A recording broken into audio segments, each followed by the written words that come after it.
আমার মন আমাকে বারবার বলছে বলে দে। অনেকটা সময় ধরে মনের মধ্যে কথাগুলো রেখে দিয়েছিস। মাহি আমার দিকে তাকিয়ে আছে, আমি ওর দিকে তাকাই, আবার নিচের দিকে তাকিয়ে থাকি। কিছু হয়েছে? কোনো সমস্যায় আছেন? আমি মনে মনে ভাবছি বলতে পারছি না, এটাই তো সমস্যা। ভালো আছেন? হ্যাঁ, কিন্তু এটা বলার জন্যই? না মানে আমি তো পুরো ঘেমে শেষ, এসি রুমে বসে ঘামছি। আপনার কি শরীর খারাপ? না, আচ্ছা আপনি কাজ করুন, দরকার হলে ডাক দিব। মাহি ওটা চলে যাচ্ছে, আমি ওকে পেছন থেকে ডাক দিই। শুনুন। মাহি পিছন ফিরে তাকাতেই, আজকে আমাকে একটু সময় দিবেন, কথা ছিল। মাহি আমার দিকে তাকিয়ে থাকে। আপনি জানি কি বলবেন এটার জন্য?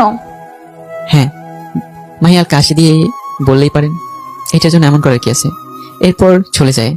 আর আমি ভাবছি বলে তো দিলাম, কিন্তু গিয়ে কি বলতে পারবো, নাকি আবার একই অবস্থা হবে। আমি ভাবতে ভাবতে কখন সময় হয়ে গেছে যাওয়ার খেয়ালই নেই। মা এসে ডাক দিল আর বলল ও নিচে দাঁড়িয়ে আছে। আমি নিচে গিয়ে গাড়ি নিয়ে বের হই। আজকে একটা পার্কে গেলাম।